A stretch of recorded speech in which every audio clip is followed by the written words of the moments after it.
Olá pessoal, tudo bem? Sejam muito bem-vindos ao primeiro episódio do Curiosa Natureza, onde eu reúno biólogos e médicos veterinários, ou pessoal da ciência no geral, para poder ter um papo muito interessante com conteúdo para vocês e tentar combater a desinformação que tem na internet.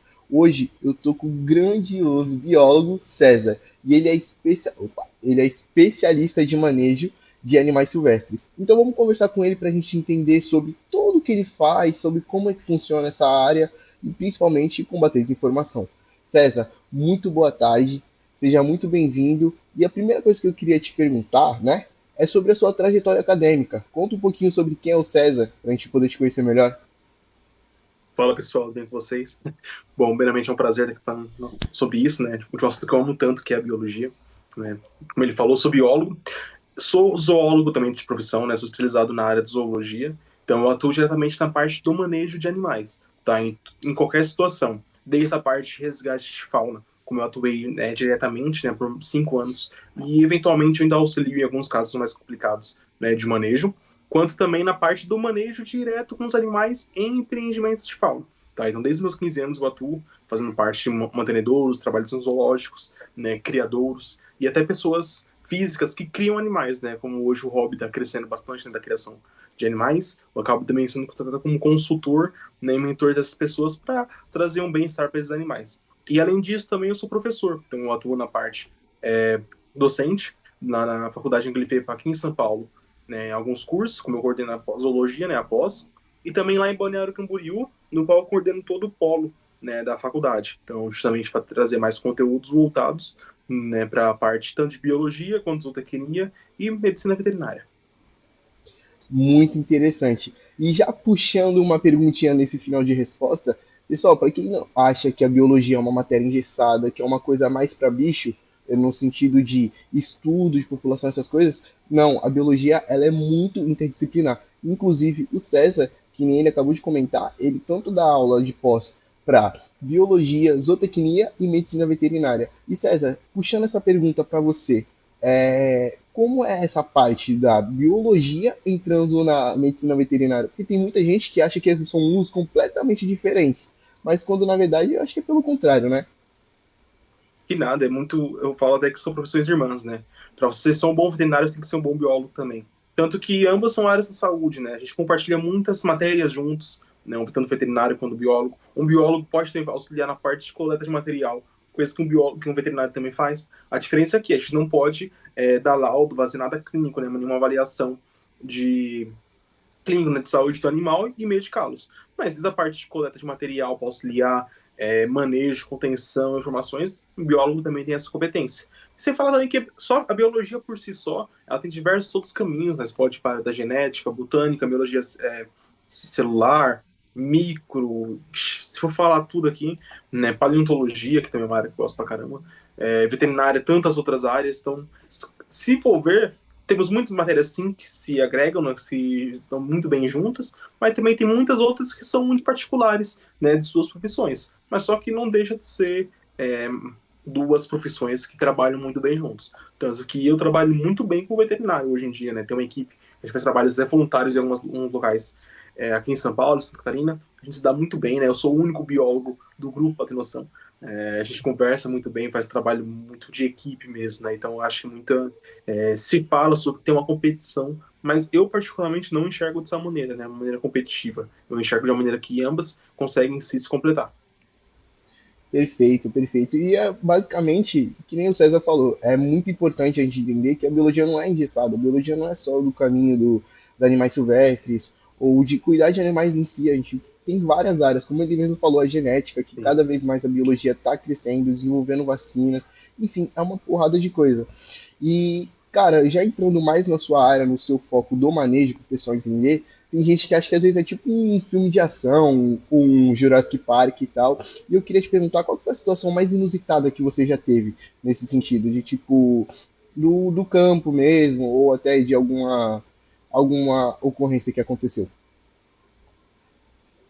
Tá. Só mexendo com bicho, eu tô cerca de 10 anos, né? E eu falo, é difícil ter um padrão de definir o que realmente é uma área difícil, o que é complicado, o que mais chama atenção. Porque cada atitude, cada trabalho tem as suas particularidades, né? E isso torna o trabalho único. Então é difícil ter um parâmetro do que realmente foi mais perigoso, que foi mais legal, que foi mais chato. Porque cada um em si vai ter sua particularidade, né? Alguns trabalhos exigem um pouco mais de atenção, porque envolve animais de risco, né? Então eu trabalhei desde lagartixas pequenas, sei lá, de 30 gramas, até sucuri de 90 quilos, piton, né, de quase 100 quilos, né, jacarés, sabe? Então tem riscos envoltos de animais peçonhentos.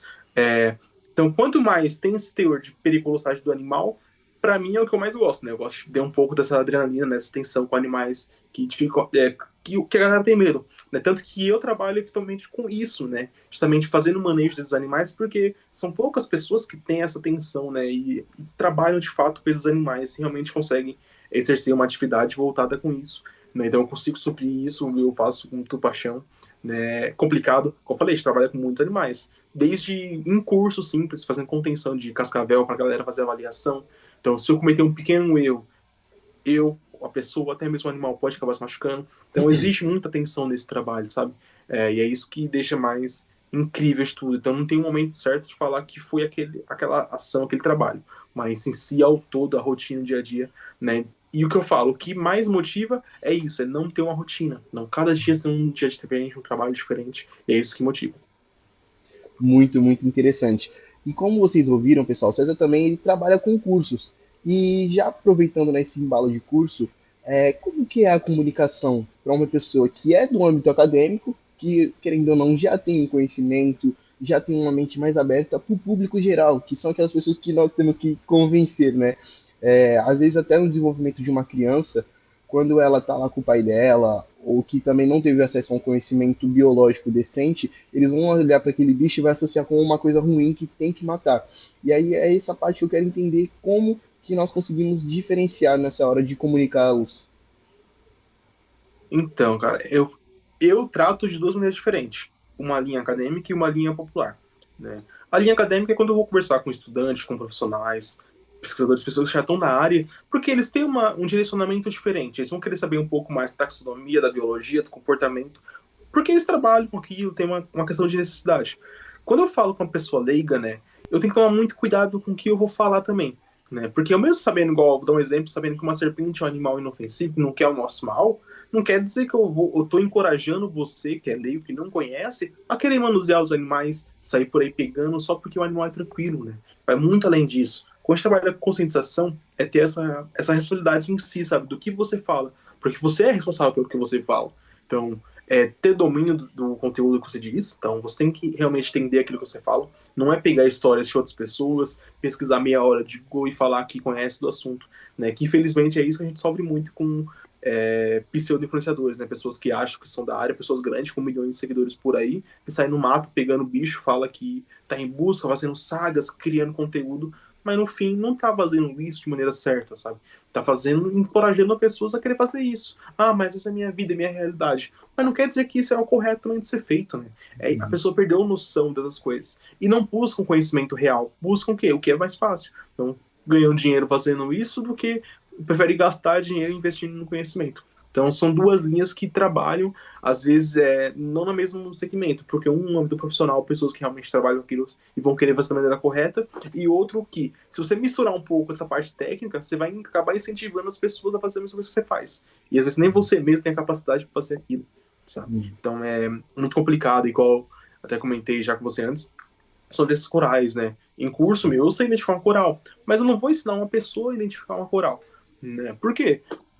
Pode dar merda, a pessoa pode confundir um animal, pegar uma coral falsa. E, aliás, que muitos corais falsos ainda são peçonhentas, sabe? Confundir, tomar um acidente, enfim, pode piorar. E quem vai ser responsável por isso? O profissional que instruiu, né? Então, é saber o limite também da nossa conversa. E saber e o local certo para cada tipo de conversa. Para uma criança, o que eu vou fazer? Vou pegar uma serpente inofensiva, uma jiboia, um animal que já está acostumado, fazer um trabalho de educação ambiental, mostrar a importância dela para a natureza, sem incentivar que ela queira ir para o mato pegar aquele animal para fazer aquilo que eu estou fazendo com ela, por exemplo, sabe? Então são duas linhas que a gente tenta trabalhar e deixar bem específicas.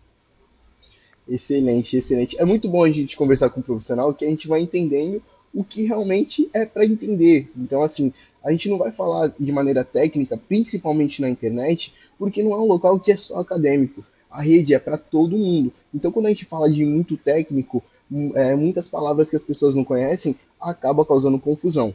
E sempre acaba acontecendo uma Com desinformação. certeza. Já seguindo nessa linha, é muito importante também a gente falar sobre a desinformação mesmo. Que nem você falou, existem milhares de influenciadores gigantes que, em vez deles usarem a influência que eles têm para o bem, eles acabam só colocando lá na rede e causando mais informação. E ele continua faturando. Então, na sua área do manejo dos silvestres, você vê muita dificuldade hoje? Você vê que a desinformação está sendo maior, mais visualizada do que a informação? Conta um pouquinho para a gente dessa parte. Sim. Eu trabalho com duas linhas de manejo, né? Vamos dizer assim, para pessoa que tem um animal em casa, que quer um animal pet, e para empreendimentos de fauna. Infelizmente, eu vejo muitas pessoas que têm um animal em casa que se acham também especialistas, né? Porque, assim, beleza, a pessoa tem que estudar realmente para ter um bicho em casa, né? Assim.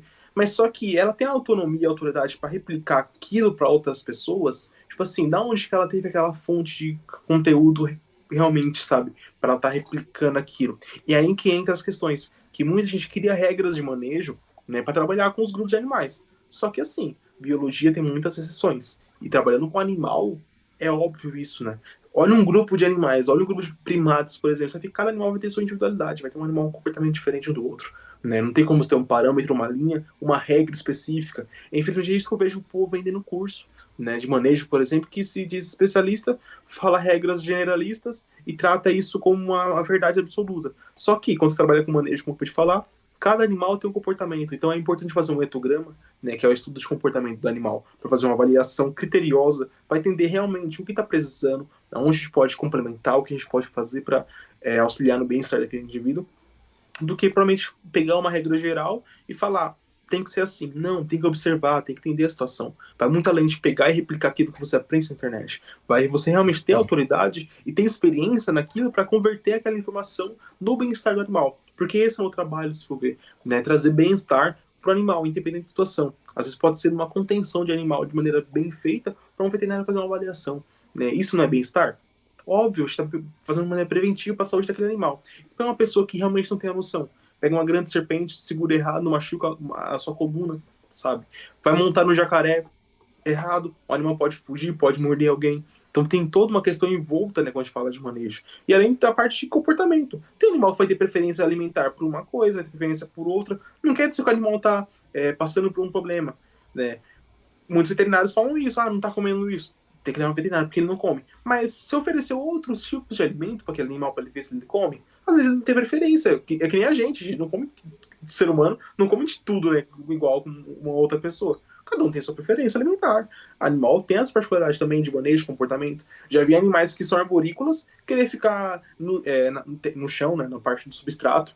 Cara, e tá errado o bicho? Não, é comportamento do animal, sabe? Então é trabalhar com as individualidades, não com a maneira espécie, de maneira generalista como muitos trabalham hoje. Excelente, excelente, excelente. Eu tô adorando esse papo aqui, ele tá bem, muito interessante. Então, já que a gente começou a falar dessa parte do comportamento, vamos pensar agora na parte do silvestre mesmo, não os animais não convencionais. Explica pra gente, César, como é que funciona a questão do animal que ele começa a se acostumar com a presença humana ou até se alimentar só quando um humano dá um alimento para ele. Do ponto de vista silvestre, né? Não o Sim, convencional que ele vai acabar se cara, domesticado, vamos dizer assim. é meio complicado que a gente tem que entender duas coisas. Primeiramente, o que é o habitat do animal. Então, onde ele mora é o habitat. E uma coisa também, o nicho, né? Em que nicho biológico aquele animal está incluso, né? Qual o tipo de alimentar, qual a característica do habitat que ele presencia, o que é benéfico para o seu comportamento, né? Se é um local de árvore, uma nascente, algo do tipo. Por que eu falo isso? Entender primeiramente onde está sendo a agressão no meio ambiente onde o animal mora. Por quê? Muitos dados animais que estão vindo cada vez mais presentes no nosso meio urbano por impactos na natureza.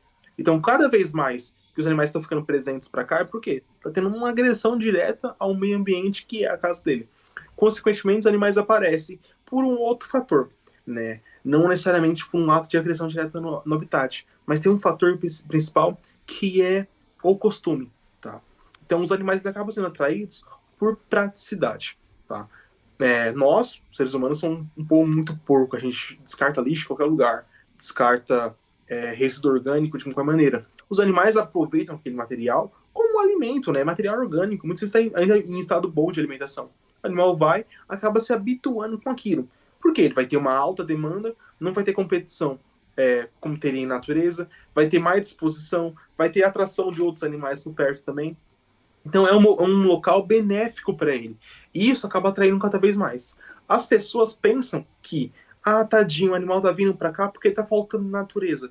Não necessariamente. É porque criou um hábito, criou um costume de ter esses animais perto da gente. E o animal, ele sobrevive. Então, quando ele vê um momento de praticidade, né, que vai evitar que ele desgaste muito seu organismo indo atrás, né, de alimento, né, ou competir por outros animais por aquele alimento, ele vai ir para onde está mais fácil. E é onde está na natureza, né, que não está na natureza no caso, está na nossa área urbana.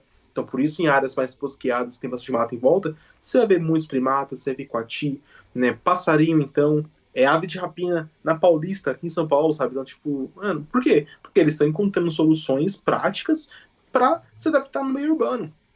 Alguns podem viver de maneira harmoniosa, dependendo até que sim, né? Mas só que muitos não, porque pode causar outros impactos, né? Contra outros animais domésticos e até mesmo com o ser humano, que aí vai entrar numa parte de zoonoses, uma questão mais técnica da coisa, né? De animais invasores. Mas, infelizmente, e o ser humano reconhece isso como uma coisa boa, né? De querer atrair o animal cada vez mais pra gente.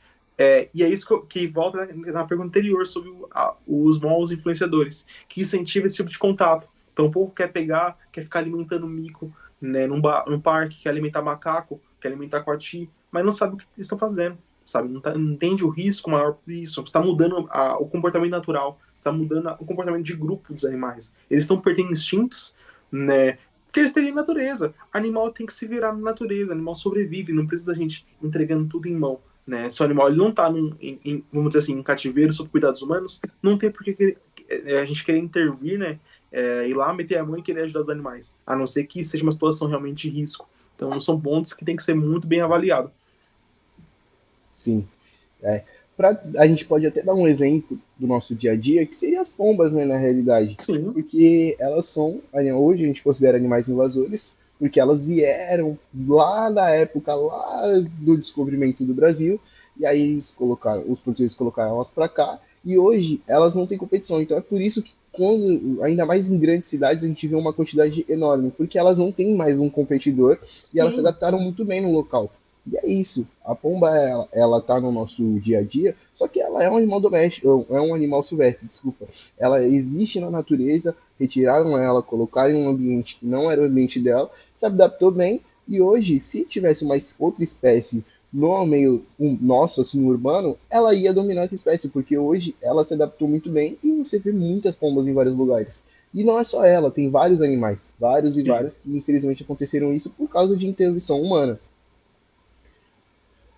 Agora, como a gente comentou por cima de zoonoses, César, você precisa explicar pra gente o que é uma zoonose e por que não é só um animal que faz mal pra gente e explicar que a gente também pode fazer sim mal pro animal quando falamos sobre zoonose? Tá. Zoonose é entender o quê? O que é uma zoonose? Zoonose é um ciclo, né, de infecção, parasita, doença, enfermidade, que tenha desde o ser humano, ou animal doméstico, ou um animal silvestre. Então é um ciclo onde algum desses pontos se cruzam e tem uma contaminação que algum desses indivíduos vai ser prejudicado, tá? Então é uma intervenção direta de saúde pública, tá? Porque se contamina o animal, consequentemente vai contaminar o ser humano, que vai contaminar o animal silvestre e fica nesse ciclo o tempo todo. Um exemplo claro é a raiva, né? Uma doença que hoje é altamente, né, mortal, né? Mas uma doença letal mesmo, né? Não tem tratamento. Você tem a prevenção, né? Tratamento anterior, né? Contra a exposição do vírus da raiva, mas você não tem um tratamento depois, né? Então, tanto que é uma doença que a raiva, ela mata. Como funciona? Por mordedura, arranhadura, lambedura de um animal contaminado com o vírus da raiva, tá? Pode ser um animal silvestre, tipo, qual o morcego é o principal transmissor hoje em dia, né, do vírus da raiva, ou até mesmo um animal doméstico, tipo cavalo. Cavalo pode ser um transmissor de raiva, por exemplo, como é um caso de óbito que já teve também aqui no Brasil, sabe? Então, onde a gente entra com isso tudo? Questão de saúde pública. Quem vai avaliar geralmente essa questão? Um veterinário, porque está muito incluso na parte da criação de animal para abate, né? Então, para grandes granjas, suinocultura, para pecuária de maneira geral. né, tá incluso, porque tem que ter um cuidado muito grande com o animal que vai servir de alimento, porque ele sim pode carregar, às vezes, algumas doenças para o ser humano, ou contato direto do ser humano com o animal. E acontece muito isso, né? A raiva também transmite por onde? Por animal silvestre, que é o caso, além do morcego, né, que é silvestre também, mas primatas. Então o povo vai lá, como eu falei, quer alimentar um saguizinho que tá bonitinho, vindo perto de você. O animal vai e morde sua mão. Ele tá com o vírus da raiva. Ele mata. E outra, não é só do animal pra gente, é da gente pro animal também, tá? Tem estudos hoje que estão mostrando que a herpes está se tornando uma doença comum, né, em grupos de primatas silvestres, tá? Herpes para esses animais matam. Eles não têm uma imunidade que nem a gente. A gente cresce tomando vacina desde criança, né? Neném até morrer, acho que toma vacina. Animal silvestre não toma vacina, não tem nada preventivo para eles. Então qualquer doença que é nossa e passa para eles pode ser letal. Desde uma gripe, um resfriado, uma algo assim, pode ter uma complicação muito maior nesses organismos que não tem uma adaptação, né, imunológica como a gente. Sim. E assim, a gente, no meu caso, que é mais no âmbito do marinho, a gente chama fofofauna, né? E é aí que tá o problema, que quando o ser humano vê um bicho fofinho, ele não quer saber, no geral, se é perigoso para ele ou não. Ele vai lá, agora temos dois vídeos recentes, bem recentes, que é uma moça beijando baleia, o que não é uma coisa nova, é uma coisa que já vem ocorrendo, só que muito recente nós temos a moça dando uns beijinhos numa baleia, e uma outra moça que acaba pegando o pinguim, que ele tá nadando bem Ah, assim no rasinho, aí ela tira ele do pra meio tirar foto, do. né? E para levanta ele, dá um beijo, tira a foto. E tudo isso, gente, eu sei que parece ser inofensivo, eu sei que parece não mudar na vida dele. Porém, se nós pegarmos só o caso do pinguim, vocês têm noção que aquele pinguim poderia ser um pinguim de Magalhães? Ele desce da Argentina e vem para a costa do Brasil numa natação praticamente ininterrupta. Ou seja, aquele bicho pode estar estressado, aquele bicho, como o César falou, ele pode estar contaminado com o vírus da raiva ou qualquer outra zoonose que também é A transmissível gripe de forma aviária mesmo, né? Que tá pegando bastante agora. Tá a voltando de gripe novo. aviária. Então, assim, é muito importante a gente tomar cuidado. Eu sei que a gente acha lindo, dá vontade de pegar, dá vontade de morder, dá vontade de esmagar, só que a gente precisa ter essa consciência E nesses bichos de. sinceramente, ó, Vitinho, desculpa interromper. Não é só a questão da doença também, não. É em si o acidente físico, sabe? O animal Uhum. pode morder, ele vai bicar, vai se defender. Pinguim, já vi pinguim mirando no olho pulando pegar o olho da pessoa, sabe? Tipo assim, ele pula e acerta o olho, pode cegar, já vi garça cegando bombeiro aqui na região, sabe? Então, tipo assim, não é só a questão da doença, é assim do risco físico, né? De você com a sua integridade física em risco pelo animal. Igual uma baleia, cara, a baleia. Se ela levantar, bater o rabo, derruba o barco lá. E aí, se a pessoa não sabe nadar, enfim, qual os riscos que tem envoltos disso, sabe? Uhum. Ó, só um pensamento rápido, a gente já deu várias ocasiões de por que você não deve mexer no bicho. Então, Sim. assim, ele tá na natureza, é um animal que você não conhece, é um animal que você não tem em casa, tira a foto à distância. Tira a foto à distância que já tá bom já, não precisa encostar no bicho. Isso Acho que é a aí. melhor dica que a gente pode dar, assim. César, para uma pessoa que vai começar a vida acadêmica hoje, tá no ensino médio e tal, ou até futuramente, qual os passos que você diria assim, sabe, para ela começar na biologia? Vamos focar assim na biologia. O que, que você diria para ela fazer assim, buscar conhecimento por quais locais, ou até para seguir na sua área? O que, que você recomenda? Cara, uma coisa que eu sempre gostei, por experiência própria, é ver muito documentário, né?